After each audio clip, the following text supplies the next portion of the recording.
ప్రభుత్వ whip MLA Adluri Laxman కుమార్కు మంత్రి పదవి రావడంతో జగిత్యాల జిల్లా ధర్మపురి పట్టణంలో కాంగ్రెస్ కార్యకర్తలు సంబరాలు జరుపుకున్నారు. స్థానిక నందికూడల్లో టపాసులు పేల్చి స్వీట్లు పంచారు. కాంగ్రెస్ పార్టీని నమ్ముకున్న వారికి పార్టీ సముచిత స్థానం కల్పిస్తుందని కూడా పీసీసీ మెంబర్ దినేష్ అన్నారు. మంత్రివర్గ విస్తరణలో భాగంగా ఈరోజు ధర్మపురి శాసనసభ్యులు గౌరవనీయులు పెద్దలు లక్ష్మణ్ కుమార్ గారికి మంత్రివర్గంలో చోటు కల్పించినందుకు గాను గౌరవ తెలంగాణ రాష్ట్ర ముఖ్యమంత్రి వర్యులు రేవంత్ రెడ్డి గారికి, అదేవిధంగా పిసిసి అధ్యక్షులు మహేష్ కుమార్ గౌడ్ గారికి, అదేవిధంగా ఢిల్లీకి సంబంధించిన ఏఐసిసి అధ్యక్షులు మల్లికార్జున్ ఖార్గే గారికి, రాహుల్ గాంధీ గారికి, అదేవిధంగా ప్రియతమ నాయకురాలు సోనియా గాంధీ గారికి ధర్మపురి నియోజకవర్గం కాంగ్రెస్ పార్టీ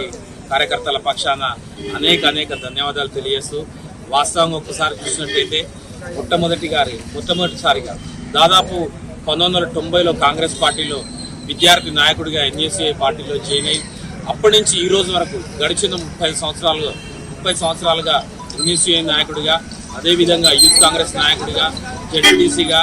ఉమ్మడి కరీంనగర్ జిల్లా పరిషత్ చైర్మన్గా, ఎస్సీ కార్పొరేషన్ చైర్మన్గా వాస్తవంగా కాంగ్రెస్ పార్టీ అవకాశం